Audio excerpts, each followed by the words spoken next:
Demande d'adhésion officielle de la Suède et de la Finlande aujourd'hui à l'OTAN. Une demande d'adhésion qui n'est pas acquise puisqu'elle doit d'abord être prise à l'unanimité et que la Turquie s'y oppose.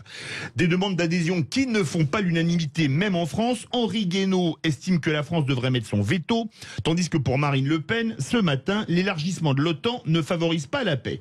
Alors, le Kremlin multipliait les avertissements depuis quelques jours, mais le président russe Vladimir Poutine a semblé vouloir calmer les jeux dès le début de la semaine puisqu'il a estimé que si les décisions d'Helsinki et Stockholm ne représentaient pas une menace immédiate pour la Russie, le déploiement d'infrastructures militaires sur les militaires sur les territoires de ces pays entraînerait bien sûr une réponse. D'où notre premier débat, faut-il soutenir l'adhésion de la Finlande et de la Suède à l'OTAN? Et vous êtes 89,4% à dire non.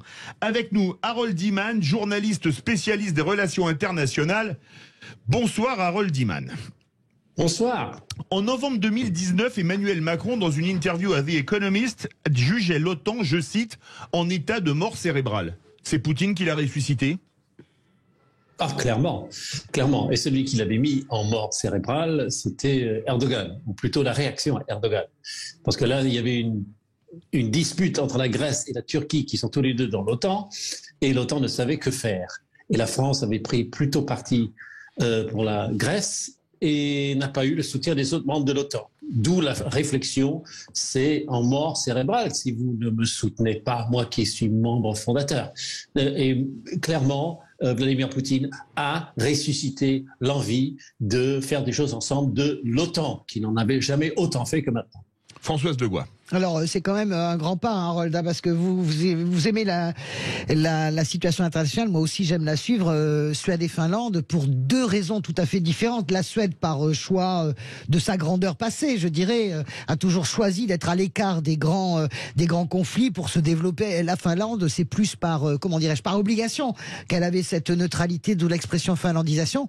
Moi, je suis assez effaré de voir cette accélération que je trouve d'une certaine manière assez inquiétante en réalité. Et puis il n'est pas du tout sûr que ça se fasse, étant donné que la Turquie met son veto. Vous savez que la Turquie accuse en fait la Suède de cacher des leaders du PKK, le parti des Kurdes, voilà, qui sont évidemment ses plus grands opposants. Moi, je regarde ça, cette forme d'accélération, ce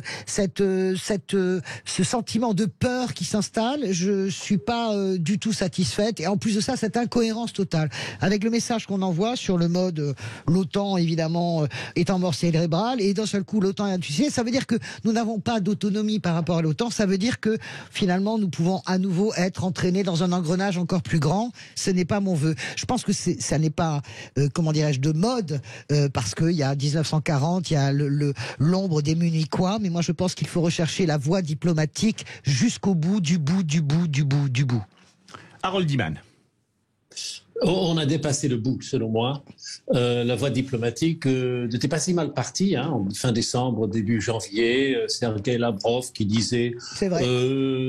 On a commencé à parler de sujets secondaires. Ah oui, c'est-à-dire les missiles, qui est en fait le sujet principal. Et donc, à l'époque, je me suis dit, ah bon, voilà une belle ouverture si on commence à parler des missiles, parce que géopolitiquement, Vladimir Poutine, il prétend que l'Ukraine, ça veut dire des missiles qui seraient beaucoup plus proches de Moscou. Et il ne voulait pas ça. Donc, si on parle de missiles, c'est que peut-être qu'il va pouvoir trouver une solution. Et tout à coup, c'est devenu nos frères slaves qui sont nazifiés. Tout cela n'a rien à voir avec de la vraie géopolitique. C'est une excuse ou bien c'est une obsession. Mais Harold, donc, vous pensez que la voie diplomatique, il n'y a plus d'espace pour la voie diplomatique? Moi, je crois que non. Mais vous soutenez que la seule voie possible, c'est quoi? C'est le rapport de force jusqu'au bout. Donc le bout, ça veut dire la guerre totale d'une certaine manière. Si on va au bout du bout, parce que ça sert à rien de montrer ses muscles et de dire attention, attendez-vous à savoir si on n'utilise pas ces muscles. En l'occurrence, utiliser ces muscles, c'est rentrer en guerre totale avec la Russie, ou pas? Je veux dire, c'est la Russie qui est en guerre partiellement totale avec l'Ukraine. Non, mais ça, c'est sûr. Attendez, laissez-le répondre. C'est sûr, bien sûr. Oui, et donc, si vous voulez, la victoire de l'Ukraine, c'est juste revenir au 24 février de cette année. Okay. Mais la victoire russe, c'est la destruction de l'État démocratique ukrainien, qu'on aime pas. Mais on n'est pas dans une équivalence de pays qui se font une guerre à la XVIIe siècle. On Je suis d'accord. Loïc Lefebvre-Prigent. Moi, j'ai quand même vécu pas mal de situations, non pas aussi complexes que celle-ci, mais qui méritent un examen. C'est-à-dire que si jamais il n'y a pas de porte de sortie pour un des belligérants autre que sa disparition, c'est très grave parce qu'on ne sait jamais comment ça peut se terminer. Et or là, la réflexion qu'on doit avoir, c'est est-ce que cette rentrée de la Finlande et de la Suède dans l'OTAN, est-ce que ça conduit à accélérer la paix ou pas?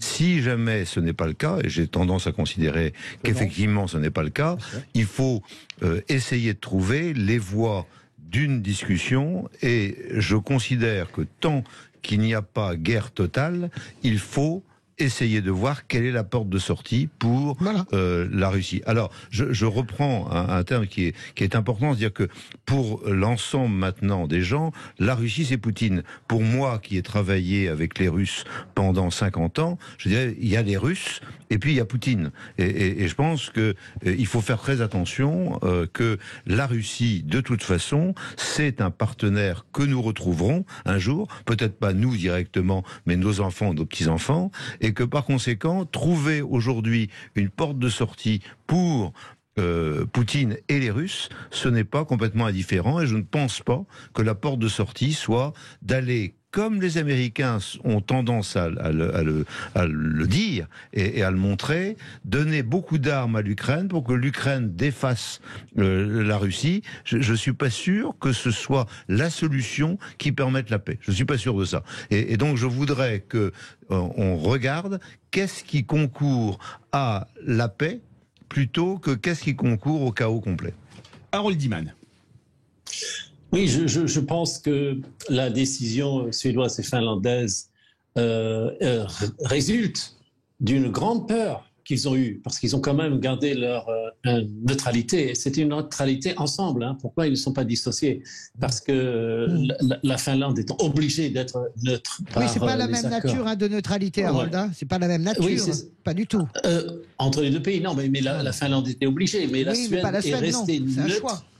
Non, mais la Suède est restée neutre aussi pour ne pas déstabiliser la Finlande. Ce que j'avais appris à l'époque, ils ont dit, si nous, on rentre dans l'OTAN est beaucoup plus proche de la Russie, ça va les inquiéter. Mais maintenant, tout cela n'a aucun sens, puisque neutre, pas neutre, Vladimir Poutine mène ses troupes où il veut, et il trouve une raison. Vous êtes trop près, vous allez mettre des missiles qui ne sont pas encore déployés. Il faut essayer de se servir de cette demande de la Finlande et de la Suède rentrer dans l'OTAN pour reprendre une discussion avec Poutine et les Russes, en disant, vous voyez où vous mène cette situation. Oui. Donc je pense qu'il faut servir de ça, mais ne pas aller jusqu'au point de dire oui. Voilà, c'est ça que je suis en train de vous dire. C'est-à-dire que nous sommes aujourd'hui dans la nécessité d'une négociation, soit avec Poutine, soit avec les Russes, j'espère avec les deux, mais d'une certaine façon, on a une nécessité. Oui, je crois surtout qu'on est sur un point de bascule. À partir du moment où on a ces États, on est dans la Norvège et la Finlande et la Suède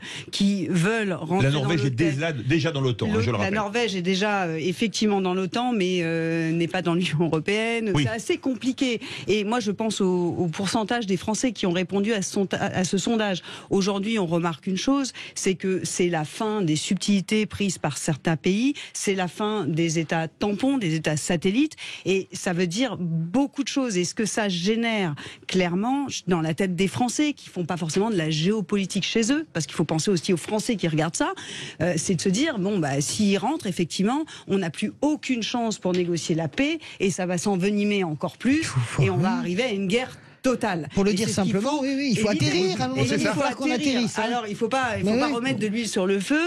Il faut essayer. Alors moi, je prends pas parti et je répondrai pas à cette question. Et je trouve que les Français font bien de répondre. Je trouve vos sondages très intéressants. Parlons vrai. Voilà, exactement. Parlons vrai. J'ai trouvé le discours de Guénaud dans extrêmement intéressant. Il a été assassiné par un certain nombre de gens. Ah non, moi je pense qu'il a été je considère que la réflexion qu'il avait était intelligente. Et il était dans Les Vraies Voix vendredi dernier pour en parler d'ailleurs. tout à fait. Il était assis à votre place exactement, Aurélie Gros. Ah bah écoutez. On va faire réagir Harold Iman. Vous avez entendu, nos vraies voix sont toutes d'accord. Elles Il faut disent, atterrir. il faut atterrir, il ne faut pas remettre d'huile sur le feu. Oui. Et de toute façon, la Russie, il faudra négocier avec elle. Qu'est-ce que vous en dites, Harold Iman? Avec Je veux vos dire, yeux d'Américain qui vit en France. De franco-américain qui a adopté la France, je vous corrige. mais Please forgive me. oui, all is forgiven. Donc, moi, je crois qu'il y a déjà le feu, donc il n'y a pas d'huile. Je veux dire, c'est la survie de l'Ukraine comme État indépendant qui est en jeu, tout simplement. Et puis, la réaction en chaîne que ça va produire. Imaginez que vaut la garantie occidentale ou américaine, comme vous voudrez, ou même française, pour un pays, si on dit, bon, allez, la Russie, Poutine, prenez la Crimée, prenez un peu plus que la Crimée, prenez le petit Donbass, prenez le grand Donbass, et puis retirez-vous, si vous voulez, et on ne mettra pas de missiles dans ce qui reste de l'Ukraine fumante. Je ne vois absolument... Ah, allô, Harold Iman? Il faut que ce soit stoppé. Personne ne veut bombarder Moscou, personne ne veut anéantir Saint-Pétersbourg. Et clairement, vous ne pensez pas qu'aujourd'hui, on demande en fin de compte, avec cette guerre, et peut-être Poutine accélère ça, à chaque État de choisir son camp définitivement? Parce que clairement, cette demande de ces deux pays, c'est le fait de choisir son camp. Quand on parle de la fin des États tampons, c'est choisir son camp. Ah oui, là, c'est clair. C'est clair, net et précis. Est-ce que vous pensez qu'on peut rester dans une forme de neutralité au vu de ce qui se passe aujourd'hui sur le territoire ukrainien? Harold Iman. Oui, si on habite une vallée suisse, c'est super. Mais si vous avez 1200 km de frontières communes, c'est pas super.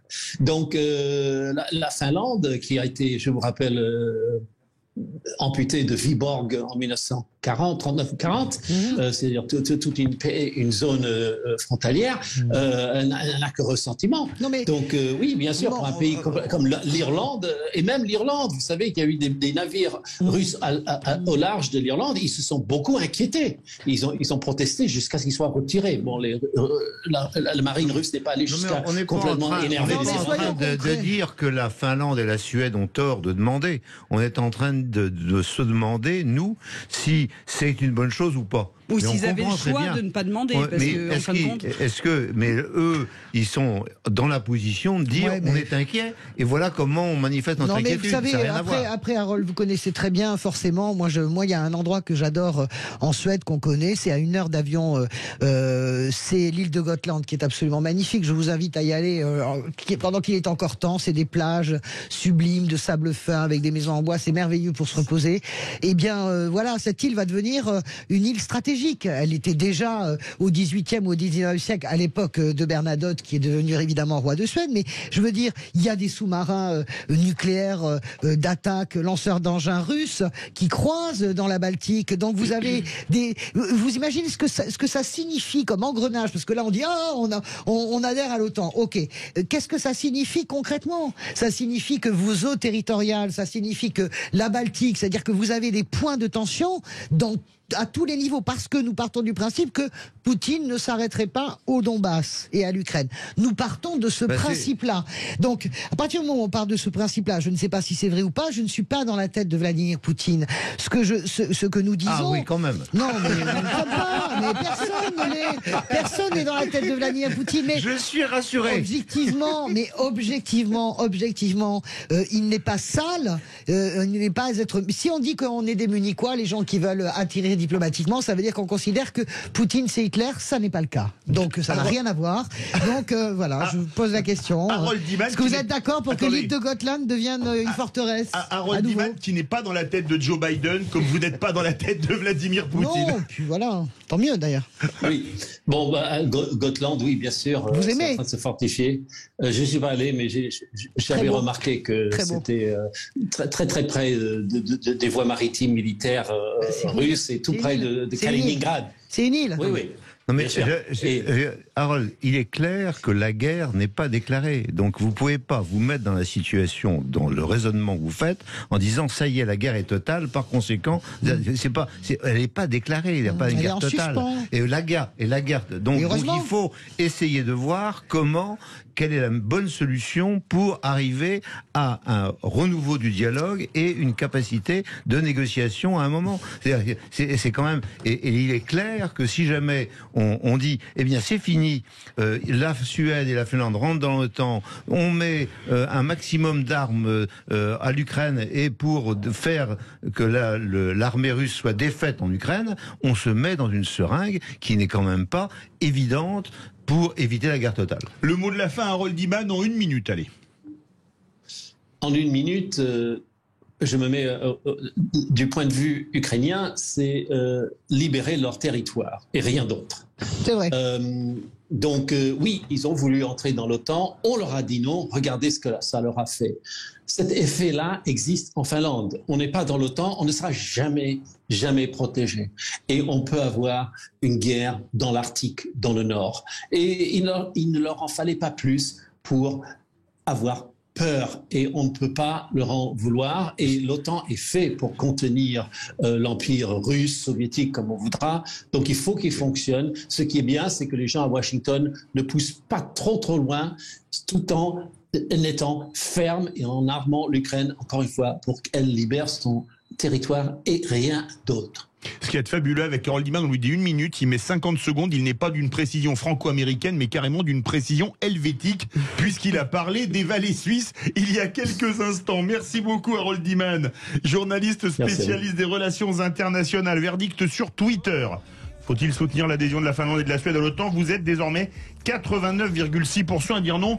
La petite chronique d'actualité, la très bonne chronique d'actualité de notre ami Frédéric Brindel, ça vous dit? Absolument. Eh bien c'est tout de suite avec les vraies voix de Sud Radio.